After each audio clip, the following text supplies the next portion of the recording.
Welcome, റഹ്മാനാണ്. Biochemistry vitamin video സീരീസിൽ ഈ video ബയോട്ടിനെ കുറിച്ചിട്ടാണ്. ബയോട്ടിൻ വൈറ്റമിൻ B7 എന്നാണ് മറ്റൊരു പേര്. ആൻഡ് വൈറ്റമിൻ ബി ഗ്രൂപ്പിലെ ഒരു വൈറ്റമിൻ ആണ് ഈ ബയോട്ടിൻ എന്ന് പറയുന്നത്. വൈറ്റമിൻ ബി ഗ്രൂപ്പ് എല്ലാം നമുക്കറിയാം വാട്ടർ സോലുബിൾ വൈറ്റമിൻ ആണ്. So biotin is also water soluble vitamin ആണ് ഇത്. ആൻഡ് ഇതിന്റെ മറ്റൊരു പേര് വൈറ്റമിൻ H എന്ന്. വൈറ്റമിൻ H എന്ന് പറഞ്ഞാലും ഇത് തന്നെ. വേറൊരു പേര് കോ എൻസൈം R എന്ന് പറഞ്ഞാലും വൈറ്റമിൻ B7 ഓർ ബയോട്ടിൻ തന്നെയാണ്. ഇനി ഇവിടെ സ്ട്രക്ചർ ഒന്ന് കഴിഞ്ഞാൽ ഇതിനകത്ത് ഒരു ഇമിഡസോൾ റിംഗ് ഉണ്ട്. ഇമിഡസോൾ എന്ന് പറയുമ്പോൾ ഇവിടെ 2 നൈട്രജൻ ഉണ്ട് എന്നുള്ളതാണ്. ആൻഡ് ഇവിടെ ഒരു 5 മെമ്പേർഡ് റിംഗ് ആണെന്ന് നമുക്കറിയാം. സോ ഇവിടെ ഇങ്ങനെ എഴുതാം. സോ 2 നൈട്രജൻ 2 നൈട്രജൻ, ഇതാണ് ഇമിഡസോൾ. ആൻഡ് ഈ റിംഗ് ഈസ് ഫ്യൂസ്ഡ് വിത്ത്, അപ്പൊ ഫ്യൂസ് ചെയ്തിരിക്കുകയാണ്. അപ്പൊ വീണ്ടും ഒരു 5 മെമ്പർ റിംഗിലേക്കാണ് ഫ്യൂസ് ചെയ്തിരിക്കുന്നത്. ആൻഡ് ആ റിംഗിന്റെ പേര് സൾഫർ ഉള്ള റിംഗ് ആണ്, ദാറ്റ് ഈസ് തയോ. സോ ഇതാണ് തയോഫിൻ ആൻഡ് ഇതാണ് imidazole ring. So imidazole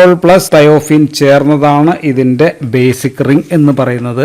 and ഇനി ഇവിടെ ഈ തയോഫിൻ റിംഗിൽ ഇവിടെ ഒരു സൈഡ് ചെയിൻ ഉണ്ട്. ഇവിടെ ഇങ്ങനെ മറ്റേ ട്രാൻസ് ആണ്. ആൻഡ് ഇവിടെ നമുക്ക് സൈഡ് ചെയിൻ എന്ന് പറയുന്നത് വലേറിക് ആസിഡ് എന്ന് പറയുന്ന ഒരു ആസിഡ് ഉള്ള സൈഡ് ചെയിൻ ആണ്. വലേറിക് ആസിഡ് ഞാൻ എഴുതാം, വലേറിക് ആസിഡ് ആണ് ഇവിടെയുള്ള സൈഡ് ചെയിൻ. സോ ഇതാണ് വൈറ്റമിൻ B7 ഓർ ബയോട്ടിൻ എന്ന് പറയും. സോ ഈ വൈറ്റമിന്റെ ഏറ്റവും പ്രധാനപ്പെട്ട ഫംഗ്ഷൻ എന്ന് പറയുന്നത് കാർബോക്സിലേഷൻ ആണ്. കാർബോക്സിലേഷൻ റിയാക്ഷൻസ് നടത്തലാണ് ഇതിന്റെ ഏറ്റവും പ്രധാനപ്പെട്ട മെറ്റബോളിക് ഫംഗ്ഷൻ. സോ ഇതിന് ഇവിടെ ഈ ഉള്ള നൈട്രജൻ ഇതാണ് കാർബൺ ഡൈ ഓക്സൈഡിനെ ക്യാരി ചെയ്യുക. കാർബോക്സിലേഷൻ ആണ്, അപ്പൊ കാർബൺ ഡൈ ഓക്സൈഡ് കൊടുക്കണം. സോ കാർബോക്സിലേഷൻ ചെയ്യാനായിട്ട് ക്യാരി ചെയ്യുന്നത് binding sites of carbon dioxide is this nitrogen. ഇനി ഇതിലെ സൈഡ് ചെയിൻ ബയോട്ടിനിലെ സൈഡ് ചെയിൻ എന്ന് പറയുന്നത് വലേറിക് ആസിഡ് ആണ് നമ്മൾ പറഞ്ഞു. ആൻഡ് ഇതാണ് കാർബോക്സിലേസ് എന്ന് പറയുന്ന എൻസൈം. സോ കാർബോക്സിലേസ് എന്ന് പറയുന്ന എൻസൈം വേണം. അതിന്റെ lysine residue, amino acid residue ആണ്. ആൻഡ് അതിനകത്തുള്ള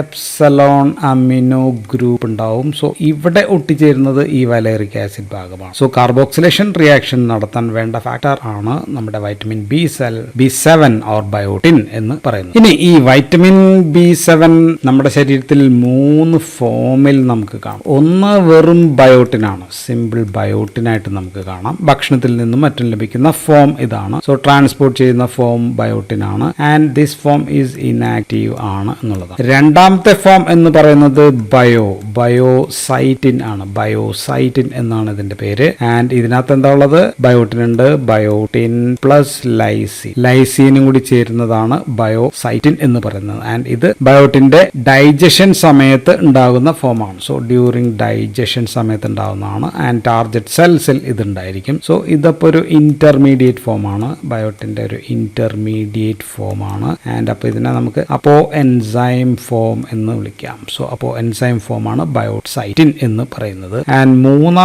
മൂന്നാമത്തെ ഫോമിലാണ് ആക്റ്റീവ് ഫോം എന്ന് പറയുന്നത്. ഇതാണ് ആക്റ്റീവ് ഫോം ഈസ് കാർബോക്സി ബയോസൈറ്റിൻ. അപ്പൊ ബയോസൈറ്റിൻ ഉണ്ട്. കാർബോക്സി എന്ന് പറയുമ്പോൾ കാർബോക്സിലേഷൻ റിയാക്ഷൻ നടക്കുമ്പോൾ ടാർഗറ്റ് സെല്ലിൽ ഉണ്ടാകുന്ന ഫോം ആണ് ഇത്. So this is the hollow enzyme. So hollow enzyme, അപ്പോ എൻസൈം എന്നൊക്കെ പറഞ്ഞാൽ എന്താണ് നമ്മൾ എൻസൈമിൽ പറഞ്ഞിട്ടുണ്ട്. So hollow enzyme form of biotin എന്ന് പറയുന്നത് കാർബോക്സി ബയോട്ടിൻ ആണ്. അപ്പൊ ബയോട്ടിനിൽ എന്തൊക്കെയുണ്ട്? ബയോട്ടിൻ ഉണ്ട്, ലൈസിൻ ഉണ്ട്, പ്ലസ് അതിന്റെ കൂടെ കാർബൺ ഡൈ ഓക്സൈഡ്. സോ ഇതിനൊപ്പം കാർബൺ ഡൈ ഓക്സൈഡ് ചേരുമ്പോൾ കിട്ടുന്ന ഫോം ആണ് കാർബോക്സി ബയോസൈറ്റിൻ എന്ന് പറയുന്നത്. ആൻഡ് കാർബോക്സിലേഷൻ നടത്താനുള്ള ഫോം ആണ്. So this is the one which produces or forming carboxylation റിയാക്ഷനിൽ ഇതായിരിക്കും അതിന്റെ ഫോം. ഇനി ഇത് എവിടെ നിന്ന് ലഭിക്കും എന്ന് ചോദിച്ചു കഴിഞ്ഞാൽ പ്ലാന്റ്സിൽ നിന്ന് കിട്ടും. Plants and also plant and animal സോഴ്സസിൽ നിന്ന് ലഭിക്കും. അപ്പോൾ പ്ലാന്റിൽ നിന്ന് ലെഗ്യൂംസിനകത്തുണ്ട്. തക്കാളി, ടൊമാറ്റോയിലുണ്ട്, ക്യാരറ്റ്, ഈസ്റ്റ്. സോ എല്ലാ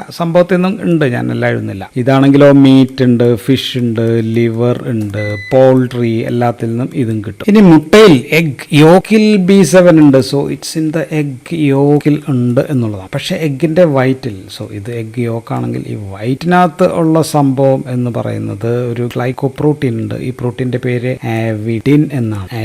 ആൻഡ് ഇത് എന്താ ചെയ്യുന്നത് വെച്ചാൽ എഗ് യോക്കിനകത്ത് B7 ഉണ്ട്. ഈ B7ന്റെ അബ്സോർഷൻ തടയും എന്നുള്ളതാണ്. So this is an antagonist പോലെ വർക്ക് ചെയ്യുന്ന സംഭവമാണ്. സോ റോ എഗ്സ് സ്ഥിരമായിട്ടൊക്കെ കഴിച്ചു കഴിഞ്ഞാൽ B7ന്റെ അളവ് കുറയും, തടസ്സപ്പെടും അബ്സോർഷൻ. സോ ഈ വൈറ്റമിന് B7 മറ്റൊരു പേര് കൂടിയുണ്ട് അതുകൊണ്ട്. സോ അപ്പൊ അതിന്റെ പേര് anti egg white injury factor എന്നൊരു പേരുണ്ട്. അപ്പൊ ഈ എഗ് ഗിയോക്കിന്റെ ആവിഡിൻ, ഇതിനാണ് ആവിഡിന്റെ പേര് എന്ന് പറയുന്നത് ആന്റിഡോട്ട് ഫോർ വൈറ്റമിൻ B7 എന്ന് നമുക്ക് പറയാം. സോ അപ്പൊ ഇത് ഇൻഡസ്റ്റൈനൽ മൈക്രോഫ്ലോറ കൂടി ഉണ്ടാക്കുന്നുണ്ടെന്ന് മനസ്സിലാക്കുക. നമ്മുടെ ശരീരത്തിനകത്ത് ഇൻഡസ്റ്റൈനൽ മൈക്രോഫ്ലോറ ഈ വൈറ്റമിൻ B7 ഉണ്ടാക്കുന്നുണ്ട്, ക്യാൻ സിന്തസൈസ്. ദെൻ ശരീരത്തിൽ ഇത് സ്റ്റോർ ചെയ്ത് വെക്കുന്നത് ലിവറിനകത്ത് ആൻഡ് കിഡ്നി അങ്ങനെയൊക്കെയുള്ള സ്ഥലത്താണ് ഇത് സ്റ്റോർ ചെയ്ത് വെക്കുക. അപ്പൊ ഡെയിലി റിക്വയർമെന്റ് സാധാരണ പറയുന്നത് 30 മൈക്രോഗ്രാം ആണ് പെർ ഡേ ആണ് അഡൽട്ടിൽ പറയുക, 30-100 എന്നൊക്കെ പറയാറുണ്ട്. ആൻഡ് ഇപ്പോൾ പ്രഗ്നൻസി അങ്ങനെയൊക്കെയുള്ള സിറ്റുവേഷൻ വന്നു കഴിഞ്ഞാൽ ലാക്ടേഷന്റെ ഒക്കെ സമയത്ത് 35 മൈക്രോഗ്രാം പെർ ഡേ ഇത്രയൊക്കെയാണ് വേണ്ടിവരും. സാധാരണ ഇതിന്റെ ഡെഫിഷ്യൻസി ഉണ്ടായി കഴിഞ്ഞാൽ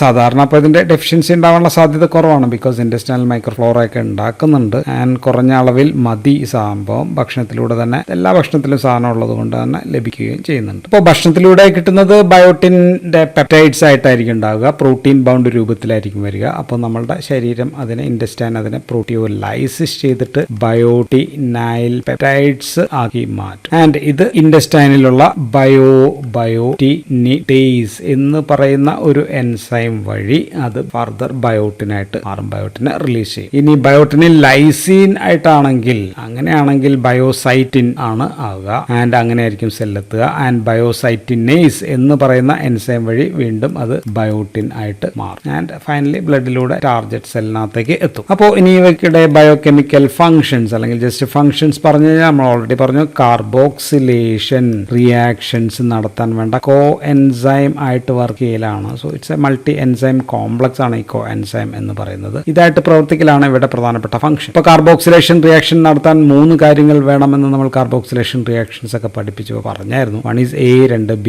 3 C ആണ്. A എന്ന് പറഞ്ഞാൽ ATP വേണം, എനർജി സ്പെൻഡ് ചെയ്യണം. 2 B ബയോട്ടിൻ തന്നെ ആയിരിക്കണം, കാർബോക്സിലേഷൻ ആണ് നടത്തേണ്ടത്, അപ്പോൾ കാർബൺ ഡൈ ഓക്സൈഡ് വേണം. സോ ABC കാര്യങ്ങൾ അതിനകത്ത് വേണം. ഇത് 3 ഉണ്ടെങ്കിലേ കാർബോക്സിലേഷൻ റിയാക്ഷൻ നടക്കും. പക്ഷേ there are certain carboxylation reaction which does not need biotin. Biotin വേണ്ടാത്ത കുറച്ച് കാർബോക്സിലേഷൻ റിയാക്ഷൻ ഉണ്ട്, അല്ലെങ്കിൽ ബയോട്ടിൻ ഇൻഡിപെൻഡന്റ് കാർബോക്സിലേഷൻ റിയാക്ഷൻസ് നമ്മൾ ഓർത്തിരിക്കണം. ഒന്ന് അമോണിയയും കാർബൺ ഡൈ ഓക്സൈഡും. ഓക്കെ, അത് കാർബമോയിൽ ഫോസ്ഫേറ്റ് ആകുന്ന അവിടെയാണ് അത് യൂറിയ സൈക്കിളിലൊക്കെ ആയിരിക്കാം. ദെൻ ഓൾസോ ഇതേ റിയാക്ഷൻ നടക്കുന്നത് പിരിമിഡിൻ സിന്തസിസ് നടക്കുന്ന. സോ ഇവിടെ എല്ലാം നമുക്ക് ഇത് അവിടുത്തെ റേറ്റ് ലിമിറ്റിംഗ് സ്റ്റെപ്പാണ്. ഇവിടെ എല്ലാം നമുക്ക് ആര് വേണം? നമുക്ക് വേണ്ടത് ബയോട്ടിൻ വേണം. കാരണം ഇവിടെയുള്ള റിയാക്ഷൻ നടത്തുന്നത് CPS1 ആൻഡ് CPS2 ആണ്. പിരിമിഡിലും ഇതിനകത്തേക്കും ഓരോരോ ഇതാണ്. സോ CPS എന്ന് വെച്ചാൽ കാർബമോയിൽ ഫോസ്ഫേറ്റ് സിന്തറ്റൈസ് ആണ് CPS എന്ന് പറയുന്നത്. സോ CPS1നും CPS2നും ഇതിന്റെ ആവശ്യമില്ല. ദെൻ പ്യൂരിൻ, രണ്ടാമത്തത് പ്യൂരിൻ റിങ്ങിനകത്തേക്ക് ഉണ്ടാക്കുമ്പോൾ C6 പൊസിഷനിൽ ഒരു കാർബൺ പിടിപ്പിക്കണമെങ്കിൽ അത് കാർബൺ ഡൈ ഓക്സൈഡ് ആണ്. ആൻഡ് ഇത് ചേർക്കുന്ന പ്യൂരിൻ സിന്തസിസ്, അതിനകത്ത് നമുക്ക് ബയോട്ടിൻ വേണം. ദെൻ പൈറൂവേറ്റ് എന്ന് പറയുന്നതിനെ നമ്മൾ മെവലോണേറ്റ് ആയിട്ട് മാറ്റുന്നുണ്ട്. സോ ഇത് നടക്കുന്നത് മെലോണിക് എൻസൈം ആണ്, മെലോണിക് എൻസൈം. സോ ഇവിടെയും നമുക്ക് കാർബോക്സിലേഷൻ റിയാക്ഷൻ നടക്കുന്നുണ്ട്, പക്ഷെ നമുക്ക് ആരെ വേണ്ട? ബയോട്ടിൻ ആവശ്യമില്ല. ഇനി ഗാമ കാർബോക്സിലേഷൻ ഇതിന്റെയൊക്കെ ക്ലോട്ടിംഗ് ഫാക്ടേഴ്സിന്റെ ആണ്. ഏതൊക്കെയാണ്? 2, 7, 9, 10 പോലെയുള്ള ക്ലോട്ടിംഗ് ഫാക്ടേഴ്സ്. അത് വൈറ്റമിൻ A ഡിപ്പെൻഡന്റ് ആണ്, അവിടെ നമുക്ക് ബയോട്ടിന്റെ ആവശ്യമില്ല. സോ ഇതൊഴിച്ച് ബാക്കിയുള്ള കാർബോക്സിലേഷൻ റിയാക്ഷനെല്ലാം നമുക്ക് ബയോട്ടിൻ വേണം. സോ അപ്പോൾ ഇത് ഓർത്തിരിക്കാം. അപ്പോൾ നമുക്ക് ബയോട്ടിൻ കോഫാക്ടറായ ATP, biotin, carbon dioxide വേണ്ട 4 പ്രധാനപ്പെട്ട carboxylation reactions and their enzymes പറഞ്ഞാൽ 1 ഗ്ലൂക്കോനിയോജെനസിസ്. സോ ഇതിൽ A സ്റ്റെപ്പാണ്. കാർബോഹൈഡ്രേറ്റ് അല്ലാതെ ഗ്ലൂക്കോസ് ഉണ്ടാക്കി കൊടുക്കുന്നതാണ് ഗ്ലൂക്കോനിയോജെനസിസ് എന്ന് പറയുന്നത്. സോ ഇതിൽ പൈറൂവേറ്റിനെ നമ്മൾ ഓക്സാലോ അസറ്റേറ്റ് ആക്കാനായിട്ട് നമുക്ക് വേണ്ട എൻസൈം ഏതായിരിക്കും? പൈറൂവേറ്റ് കാർബോക്സിലേസ് എന്ന് പറയുന്ന എൻസൈമിന് ആരൊക്കെ വേണം? ABC ആവശ്യമുണ്ട്. ഇനി രണ്ടാമത്തത് ഫാറ്റി ആസിഡ് സിന്തസിസിനകത്താണ്. ഫാറ്റി ആസിഡ് സിന്തസിസിൽ അസിറ്റൈൽ കോയിൽ അതിന് നമ്മൾ മെലോണൈൽ കോയെ ആക്കാൻ വേണ്ട എൻസൈം അപ്പൊ എന്തായിരിക്കും? അസിറ്റൈൽ കോയെ കാർബോക്സിലേസ്. ഇവിടെയും കാർബോക്സിലേഷൻ ആണ്. ഇവിടെ നമുക്ക് അപ്പൊ ABC വേണം, അപ്പൊ ബയോട്ടിൻ നമുക്ക് ആവശ്യമുണ്ട്.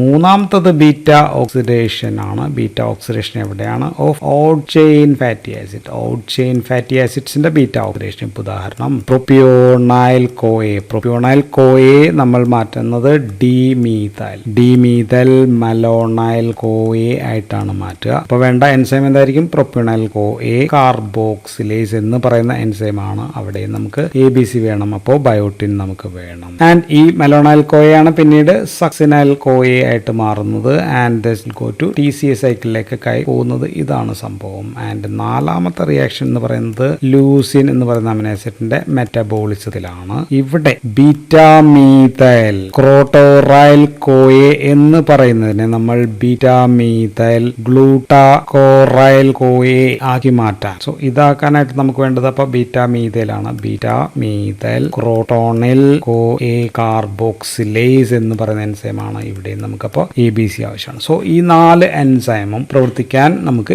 ABC അല്ലെങ്കിൽ അതിന്റെ കൂടെ ബയോട്ടിൻ എന്ന് പറയുന്ന കോ എൻസൈം അത്യാവശ്യമാണ്. അപ്പോൾ ഇവിടെ ഡെഫിഷ്യൻസി വരാവുന്ന കണ്ടീഷൻ വരാറില്ല നമ്മൾ പറഞ്ഞു. അപ്പോൾ റോ എഗ് വൈറ്റ് നമ്മൾ അധികം കഴിക്കുകയാണെങ്കിൽ വരാം. ദെൻ ആന്റിബയോട്ടിക് നമ്മൾ ഉപയോഗിച്ചിട്ട് ആ ഇൻറ്റസ്റ്റൈനൽ ഫ്ലോറ നശിപ്പിച്ചു കഴിഞ്ഞാൽ അവിടെ ഉണ്ടാവുന്ന ബയോട്ടിൻ സിന്തസിസ് കുറയാം. ദെൻ ബയോട്ടിനിഡേസ് എന്ന് പറയുന്ന സോ ഇത് നമ്മൾ പറഞ്ഞു multiple carboxylase deficiency enzyme deficiency ഒക്കെ വന്നു കഴിഞ്ഞാൽ വരാം. ദെൻ ബ്രസ്റ്റ് ഫീഡിംഗ് ഉള്ള കുട്ടികളിൽ സോ അവർക്ക് ഡയറിയ ഉള്ളപ്പോൾ ഉണ്ടാകുന്ന ലീനേഴ്സ് ഡിസീസ് എന്ന് പറയുന്ന കണ്ടീഷനിലും B7 ഒക്കെ കുറവ് വരാം. ഇവരിലൊക്കെയാണ് ഡെഫിഷ്യൻസി വരിക. വന്നാൽ ഉണ്ടാകാവുന്ന മാനിഫെസ്റ്റേഷൻസ് എന്ന് പറഞ്ഞാൽ ഒന്ന് ഡെർമറ്റൈറ്റിസ് അവരിൽ കണ്ടേക്കാം. ദെൻ അട്രോഫിക് ഗ്ലോസൈറ്റിസ് നാക്കിനൊക്കെയുള്ള പ്രശ്നം, മസിൽ പെയിൻ ചിലപ്പോൾ ഉണ്ടായേക്കാം, മുടി കൊഴിച്ചിൽ ഹെയർ ലോസ് ഉണ്ടായേക്കാം. ദെൻ അനോറക്സിയ വിശപ്പില്ലായ്മ, നൗസിയ തുടങ്ങിയ സംഭവങ്ങളൊക്കെയാണ് സാധാരണ രീതിയിൽ ഉണ്ടാകാവുന്നത്. ദെൻ ദിസ് ബയോട്ടിനിഡേസ് എന്ന് പറയുന്ന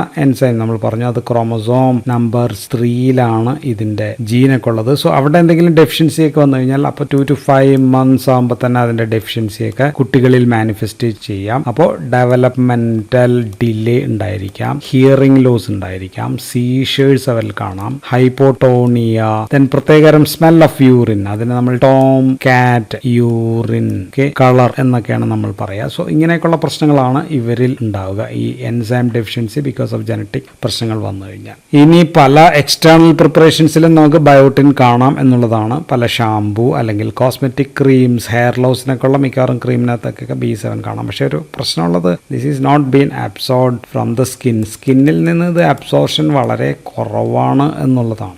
ഓറൽ കഴിച്ചാലൊക്കെയാണ് ഇത് അബ്സോർഷൻ ഉള്ളൂ എന്നുള്ളത്. So that's all about vitamin B7 or biotin. So thank you for watching.